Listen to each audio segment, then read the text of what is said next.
Talk series. Today, we have a very special guest, instructor David Richard Perry. We will discuss about racial injustice. So welcome, sir. Before coming to the questions, can you introduce yourself, please? Yes, my name is, as you said, David Richard Perry. I'm from the United States. I was born and raised in the United States. I've been teaching for about 20 years. I started my teaching career in Germany, and I now here in Turkey teaching. So teaching faculty English. Thank you. So now I'm coming to the questions. First, as a Mhm. general questions, what do you think about the racial injustice in the world? Well, that's a very broad question because there is racism everywhere, unfortunately. It's detrimental. It's detrimental for the people who perpetrate it, and it's detrimental for the people who have to experience it or on the receiving end of racial injustice. Me, as a black man, I actually see no reason for it. And I don't know why some, not only white people, but mostly white people, perpetrate this idea. Uh, Perpetuate this idea, excuse me. I don't understand it. I don't understand why.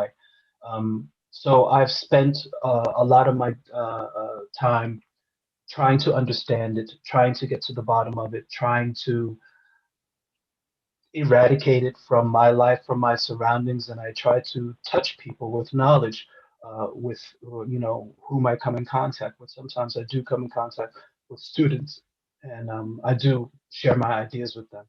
But racial injustice in the world is just bad. It's just not good. It's not good at all. Yeah, exactly. I agree. Especially nowadays, like so now I'm coming to the second questions.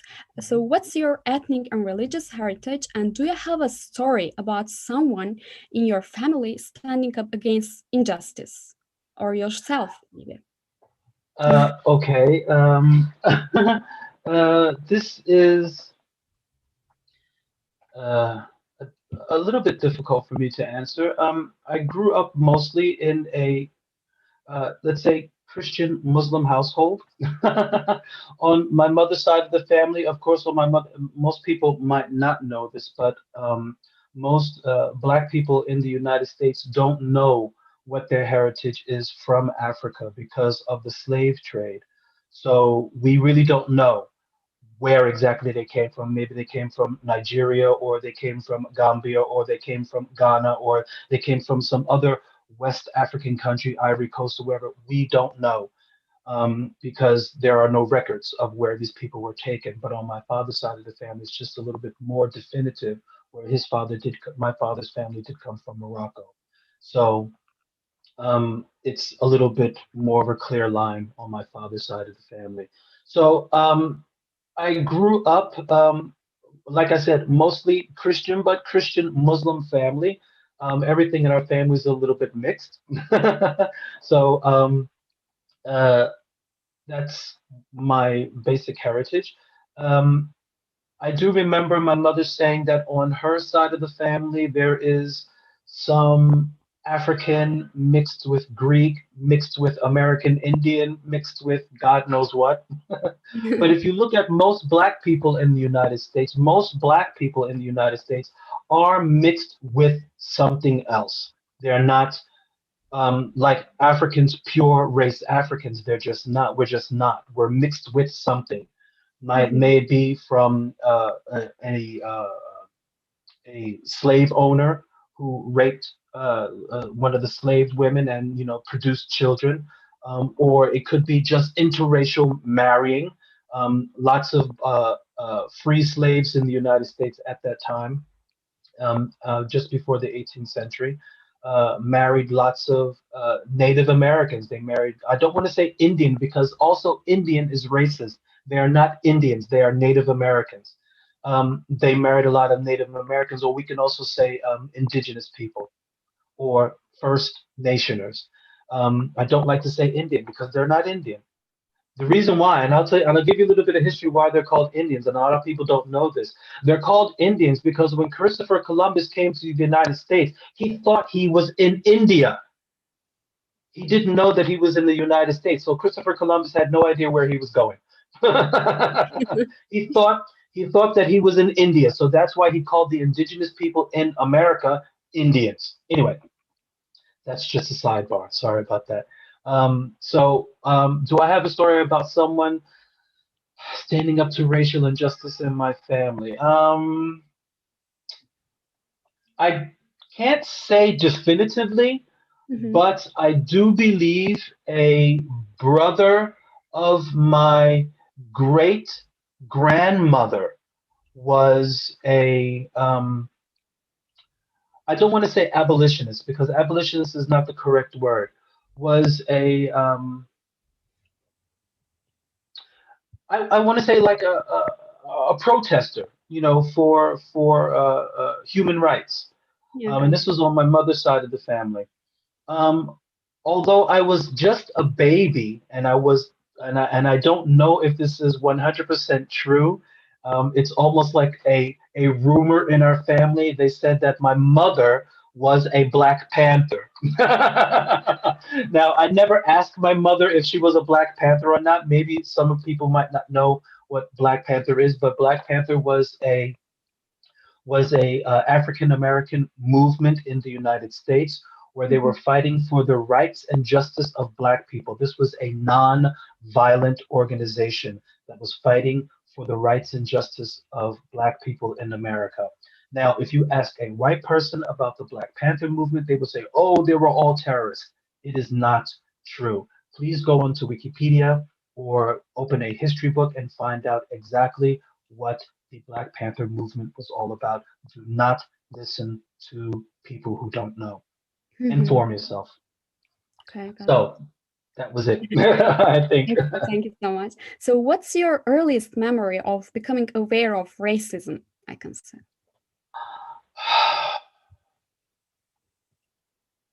As, for example, you said that, oh, this is racism, something like that. The first instance where I understood what racism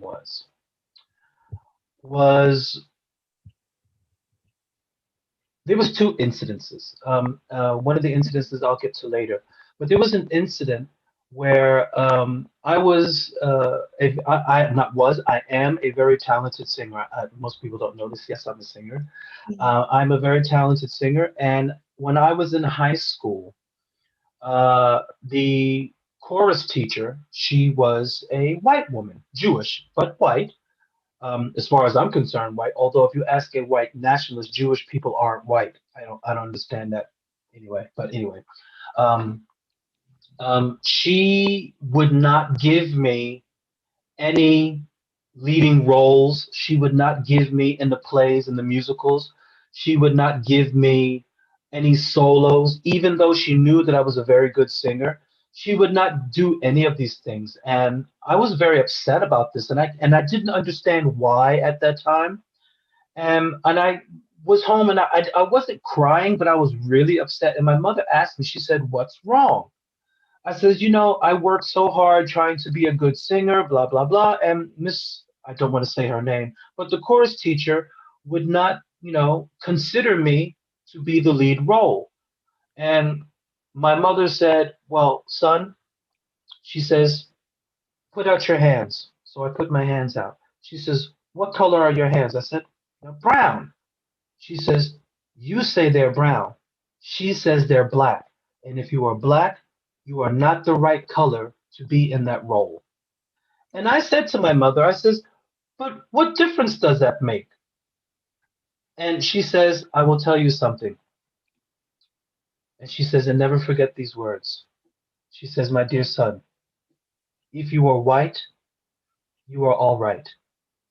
If you are brown, possibly you can stick around. But if you are black, stay back." And that didn't sink in until much later in my life because I still didn't understand what my mother was going on about. Because when I was in high school, everybody loved me. They're like, "Oh, David, you're so talented. We love you so much, blah, blah, blah." But this teacher would not give me the time of day. And it didn't sink in until my second year of high school my junior year of high school, my third year of high school. Then it sunk in when the musical was Cinderella, and I wanted to be Prince Charming. And this woman looked at me and she says, "You can never be a prince. You are never a prince." And I said, "Why?" She says, "There is no such thing as an African prince." And that hit me like a ton of bricks. That broke my 16-year-old heart. It broke my 16-year-old heart to hear that come out of her mouth. And I was so distraught. I went home to my mother. My mother was furious. My father was furious. They were absolutely livid that this woman said this to me. They went to the school the very next day and they had a meeting with the principal of the school. They had a meeting that this woman actually said this to me. And lo and behold, I got the role of Prince Charming. I was Prince Charming that year, although I was Prince Charming, but by what methods? But by what methods? And the method of me getting that role was not agreeable. I would have liked to have gotten that role solely on my merit that I am a good singer and that I'm a good actor, not because, Prince Charming is supposed to be white and not black.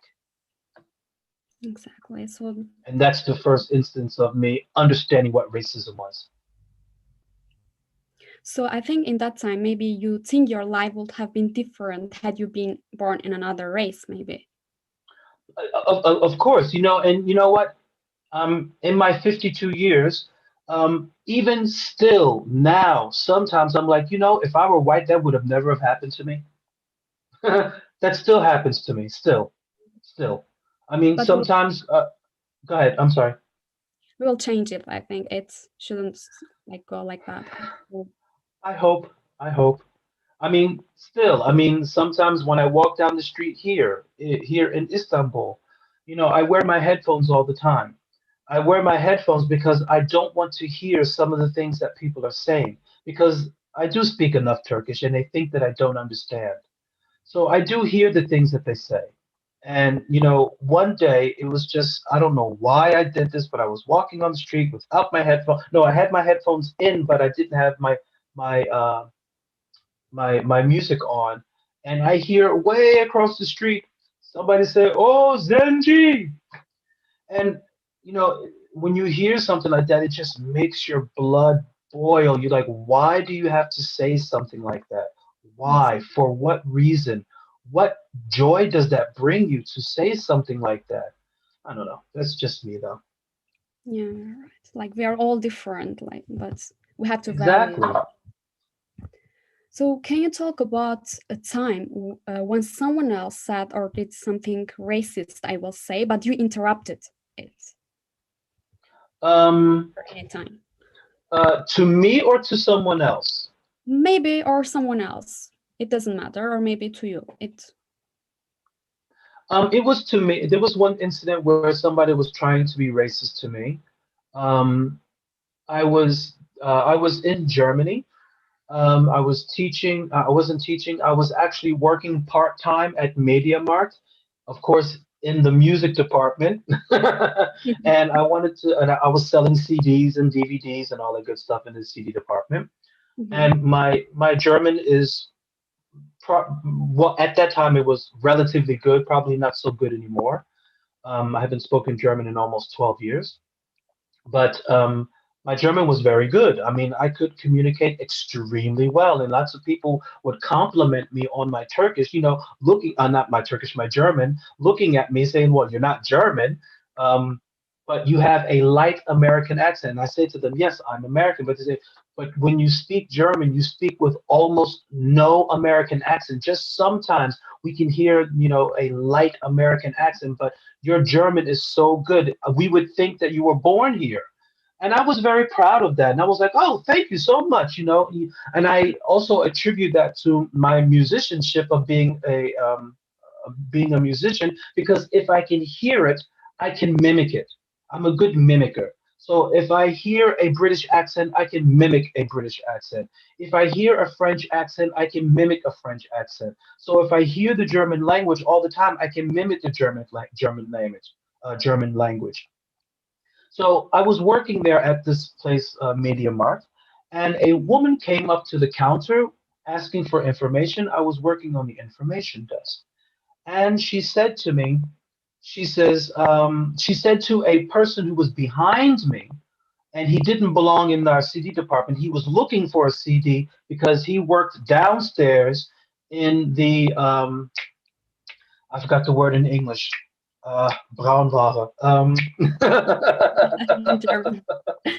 He was selling the stereos and televisions and all this good stuff. So they periodically they would come upstairs and they would borrow a CD or they would borrow a DVD. They would go downstairs and they would play it so people can listen like, oh, that's a good sound, or oh, that's a good picture, blah blah blah.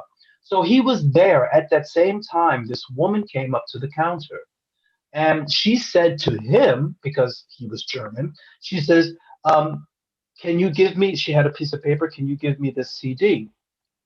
And he said to the woman very politely, he says, oh, I'm sorry, miss, I don't work in this department. I'm here looking for a CD, but my colleague David can help you. She looked at me and then looked at him. She said, she says, don't make jokes. She says, could you get me the CD, please?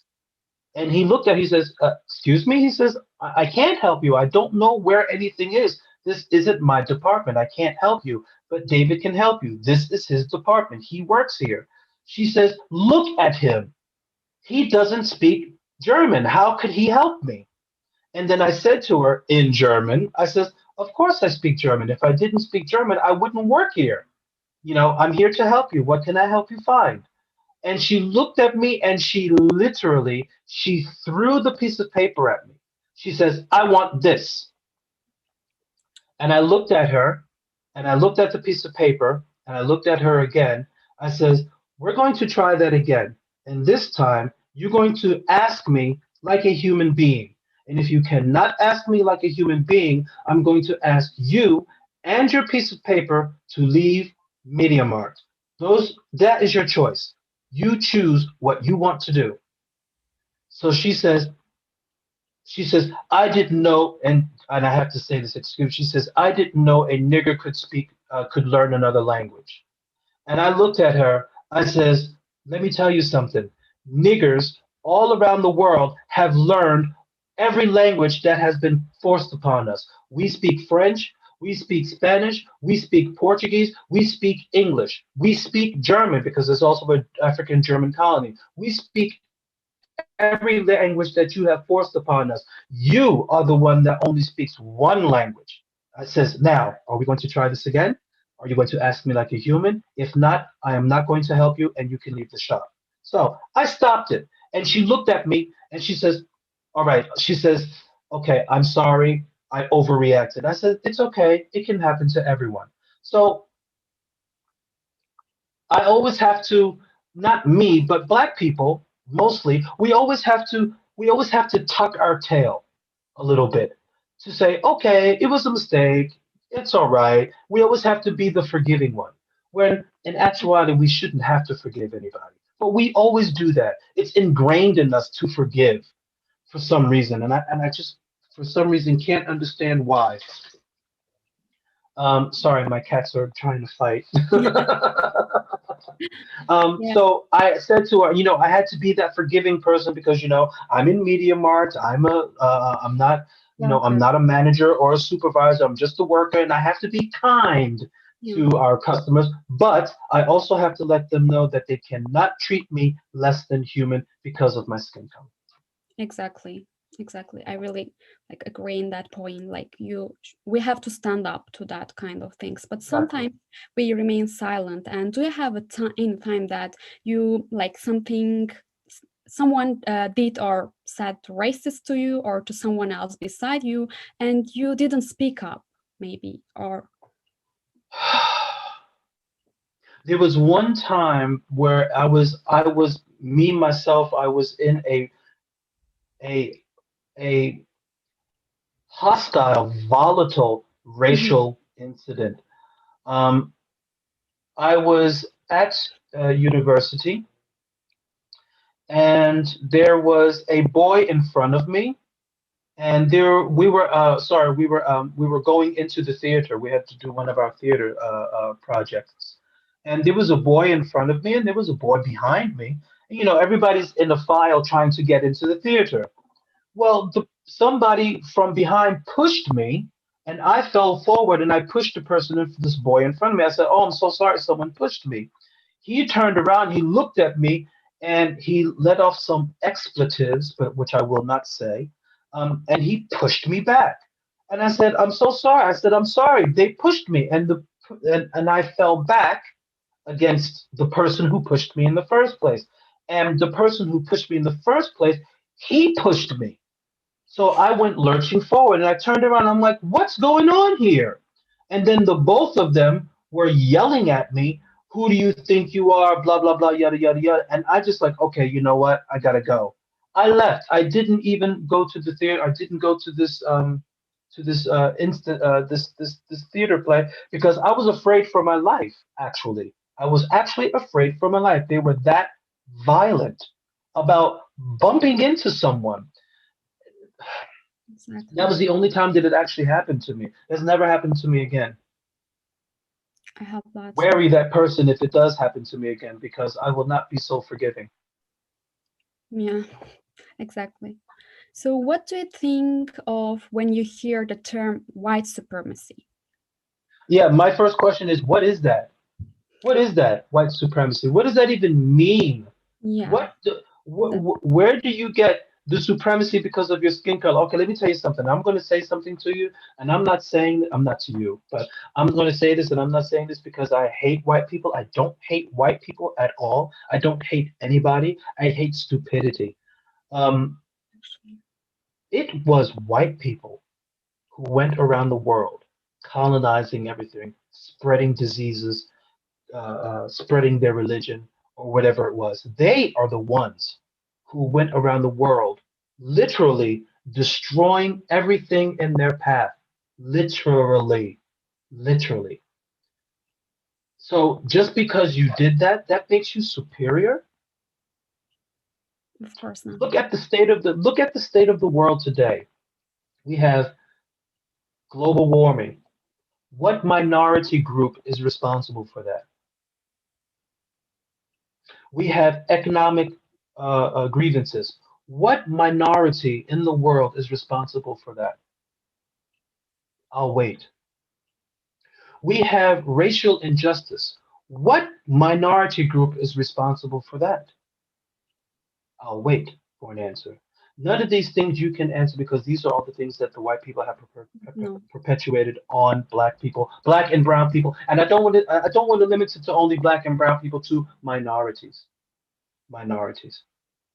Nobody else is responsible for that except white people. Now, having said that, yes, I know it was, it's the evolution of man.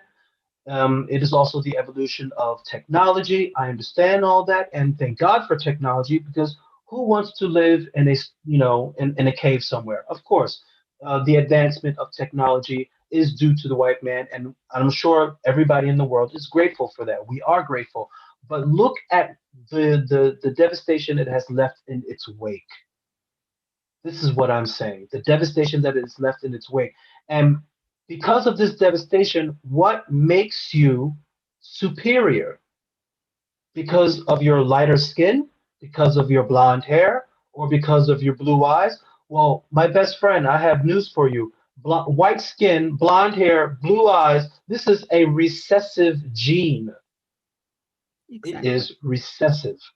This is not a dominant gene. It is a recessive gene. So, I mean, not to say that you are recessive, but but my genes are dominant. But you don't hear black people go around and say, "Oh, we're the superior race. We're the superior race." Because if you have a black person and a white person, and they mix and they have a child, that child will 99.9% of the time come out dark, not white. So, who or why are you superior? Tell me. Exactly. Like we have to remove that term out. Like there is not such a Well, term. because this white supremacy, this idea, of course, came from Nazi Germany. Mhm. Um, and I don't want to school everybody about this because I don't want to insult anybody's intelligence. Everybody knows about what happened in Nazi Germany. It was literally the advancement of the Aryan race, where there's no such thing as an Aryan race, but they say Aryan race. Blonde hair, blue eyes, intelligence. Anything that's dark is not intelligent. Anything that's you know, uh, brown is not intelligent. This is absolutely ridiculous. This is so ridiculous. You know, Yeah. um, uh, what they were doing to the Jews was absolutely atrocious, absolutely atrocious. And excuse me, in comparison, what the Jews are doing to the Palestinians now is also atrocious. This is unforgivable what the Jews are doing. What I don't want to say what the Jews, because it's not all Jews. I should say what Israel is doing to Palestine. Yeah. It's absolutely atrocious.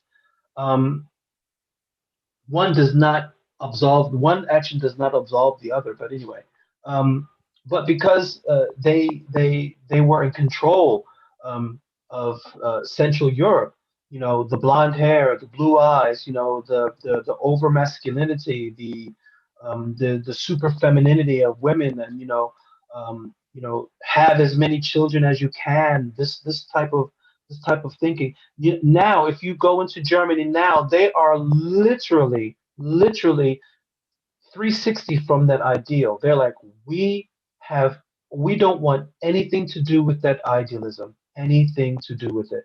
They are, I don't want to say that they are afraid, but they are ashamed of it. Modern day Germans are ashamed of what Nazi Germany was like. They really are ashamed. I mean, you have some people that do still, worship that hero-ness, if you will, nationalists, I should say. Um, but excuse me, it's a bit warm in here. But most German people nowadays, they absolutely want nothing to do with it, not a thing. And I just want to tell all of these white supremacists in the United States, because I'm from the United States, all of these white supremacists in the United States walking down, parading swastikas and, going down the street, Heil Hitler, Heil Hitler. It's like, do you know you would be a laughing stock if you did this in Germany? If you did this in Germany, people would spit on you in the middle of the street, and Germans would do this. They would be so angry that you were doing this in the middle of the street. But in America, for some reason, this movement has run rampant, all because of our last president. He perpetuated this too. It's all most of it is his fault as well. But I'm Yeah. not here to talk about him. Unfortunately. Okay. Now let's change a little bit, like talk, not actually changing. We are still talking about racism, but what's Mhm. something you have done to make things right after you learned that your actions had racist outcomes? Do you have actually, first question, do you had some actions like that? Or maybe you were not aware at that time, but after that you realized. I will be very honest with you, Melek. I cannot honestly answer that because I really don't know It's what okay. what impact I had because of something I said, because of something I did. I always tell my students, if you see something, say something, because Mhm. silence is compliance. When you Exactly. don't say anything, you accept it. Because a man who will stand for, I think it was Malcolm X. How did he say? Um, Sorry? a man who will stand for nothing will fall for anything. It was Malcolm X, excuse me. A man who will stand for nothing will fall for anything. So if you see something, say something. And I always tell this to my students. So if my words may have impacted somebody, I don't know. I really don't know. I hope they did, but I really don't know. I couldn't answer that honestly. Okay, so I'm now asking another one. Is there anything like related to this maybe? Is there anything, no matter how small, or that you are willing to commit to doing to end the racism that you are not already doing? Like, Is there something that I'm willing to do to commit to ending racism? Yeah, I'm willing to commit to educating people about it. And I do that actually, especially I usually end up talking about this in because I teach law faculty as well. I usually mhm, end up talking about this in law faculty classes, and when I speak to my students about it, I look at their faces and they don't understand what's going on in the United States, and their jaws drop. They're like, really, teacher, that really happens? And I have to explain to them, yes, it does, and it does change how they look at America, and it also gets them interested a little bit in American politics as well, because racism is linked to politics. I tell them that there is a very, very high um, rate of hate crime in the United States. The Jewish population is um, is not very large, but there is 7.8% of Jewish hate crimes in the United States. Against LGBTQ, there is 35.6% racial injustice. Muslims is 13.9, almost 14%.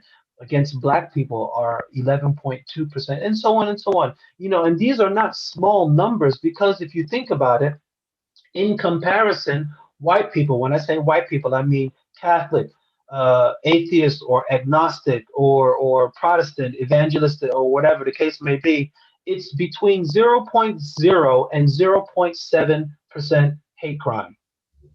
exactly. So if it's white people that don't experience racism or racial injustice, then they must be the perpetrators against the Hispanics, the Asians, the Jews, the Black people. So isn't it about time that people open their eyes to understand this? And I say to people, I said to a student, uh, not a student, I said to a friend of mine, and she's a very nice girl. We're very good friends, um, but she doesn't believe that racism exists. And and I look at, I'm like, how can you say this? How can So then I gave her the analogy. I says, okay, fine, you don't believe that a racism exists. I don't believe that you have a period every month. I don't believe every month you bleed. I don't believe this. This is something you made up. It's not true. All women make this up. It's not true. And she looked at me. She looked at me. She like I was crazy. She said, "What do you mean all women have periods?" I'm like, "No, no, you don't. I've never seen it.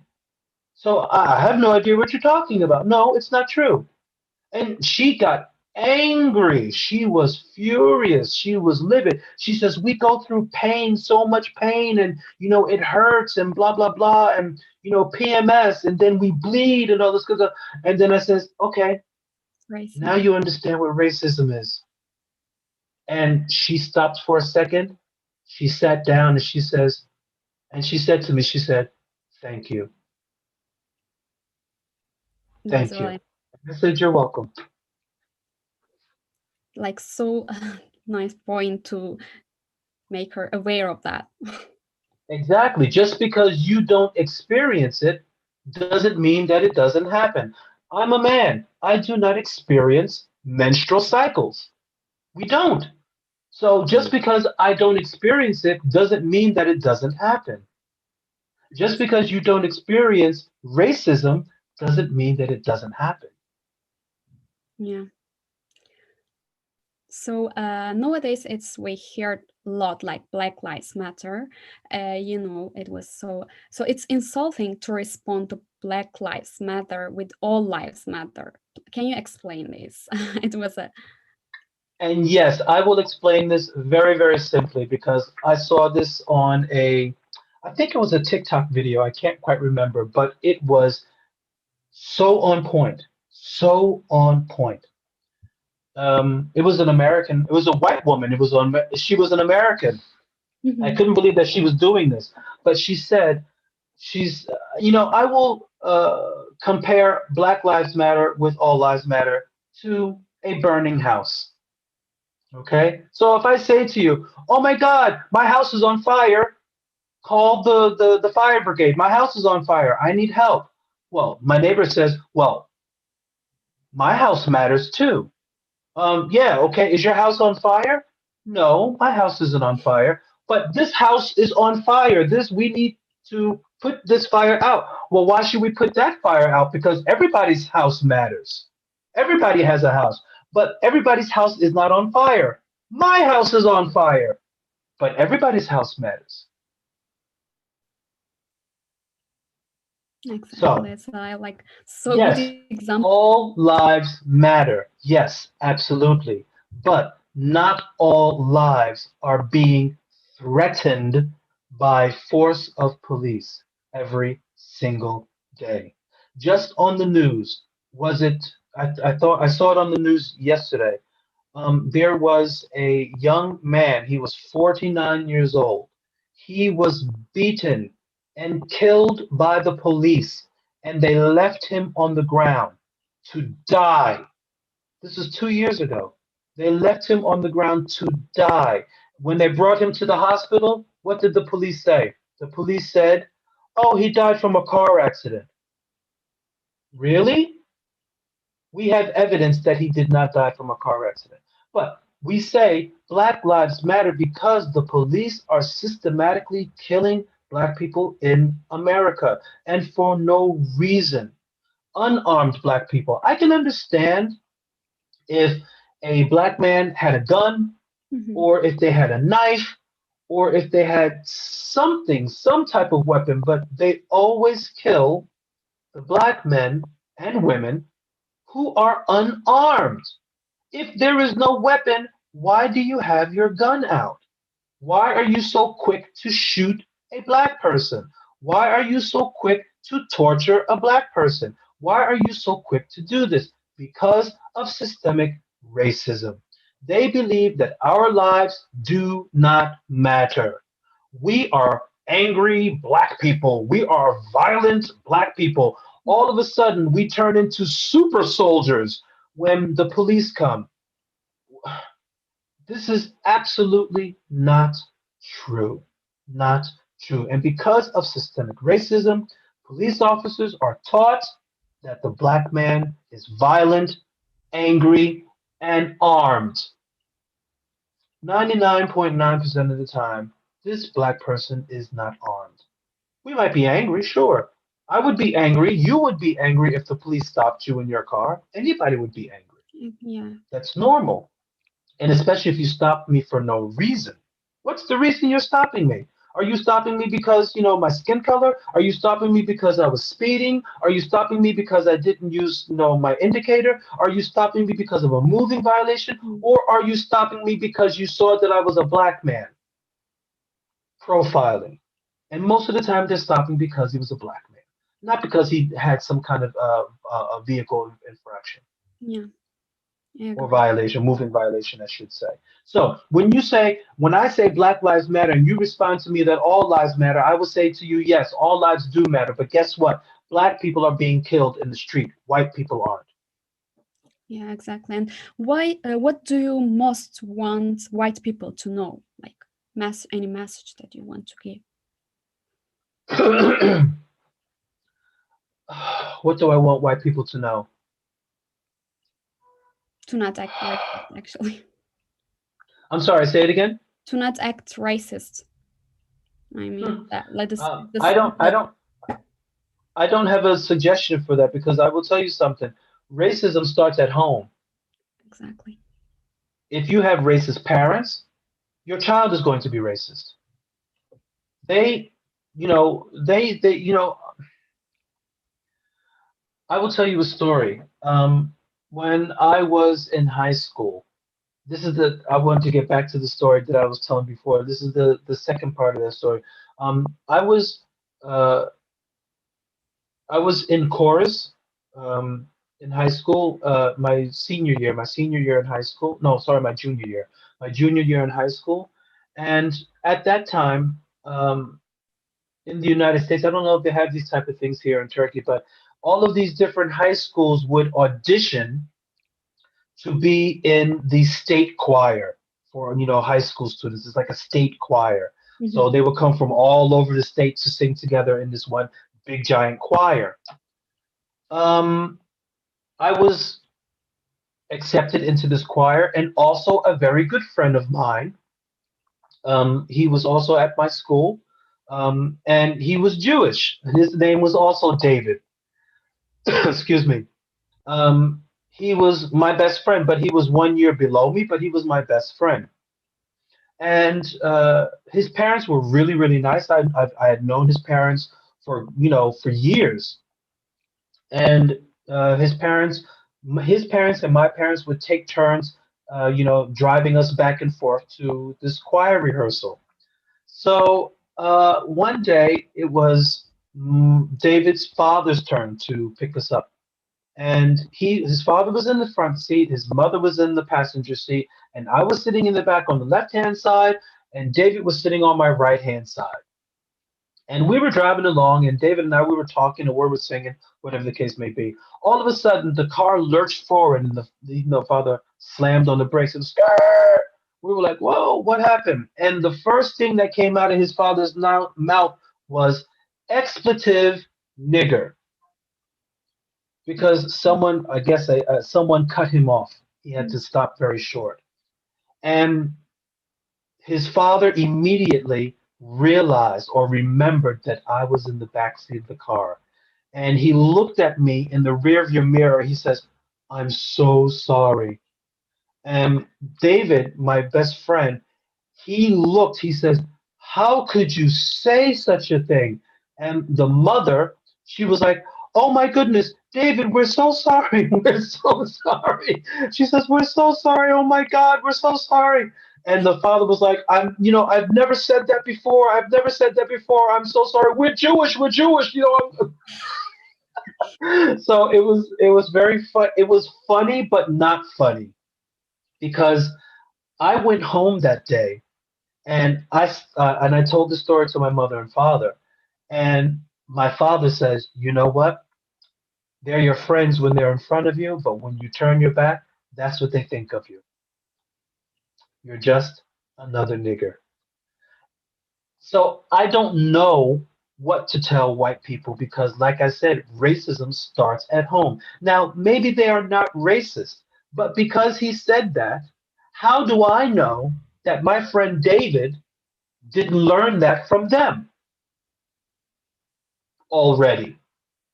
Yeah, exactly.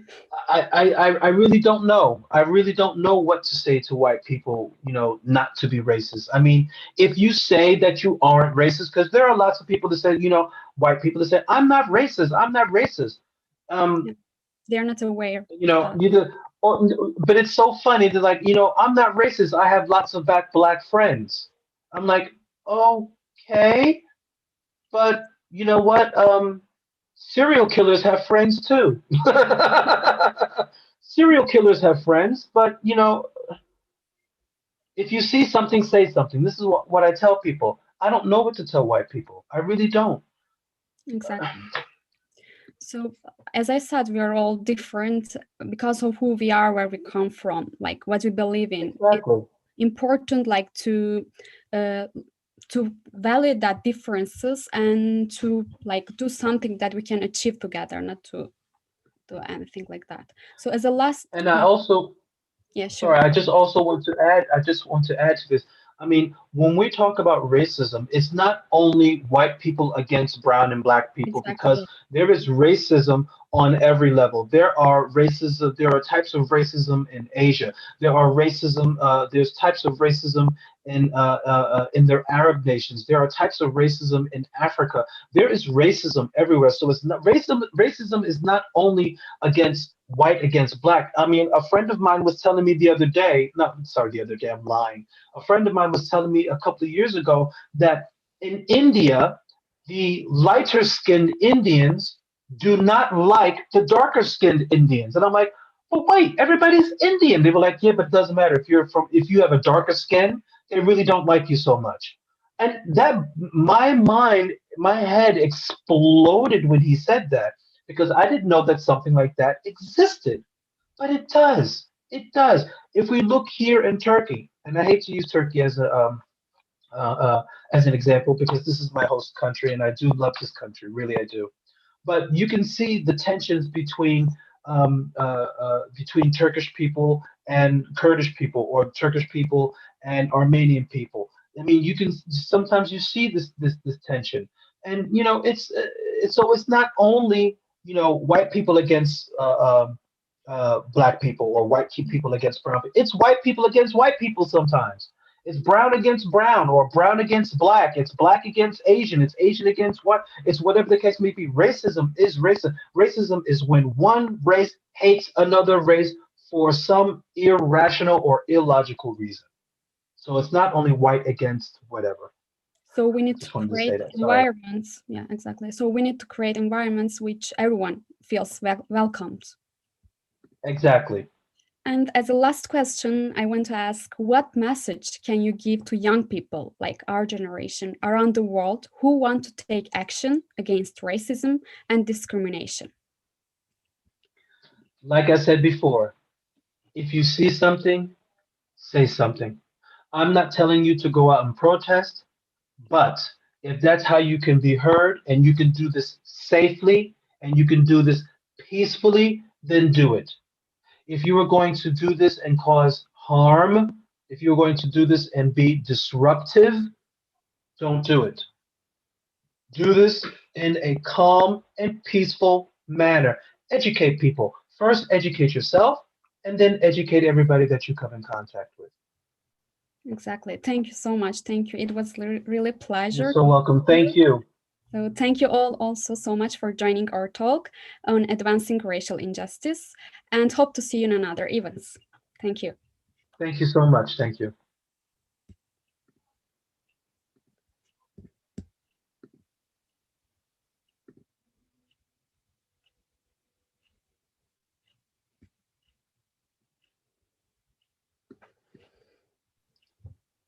Okay, should I leave?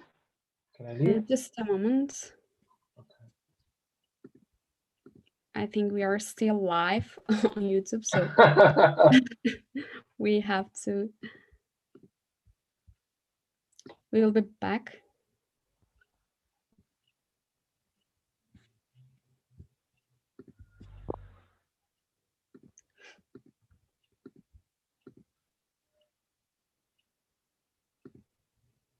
Just a moment.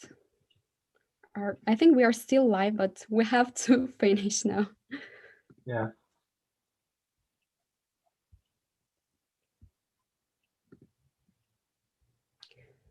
I think I can leave though, right? Yeah, yes, sir, you can. Of course. Thank you so much again. You're welcome. Bye-bye. See you.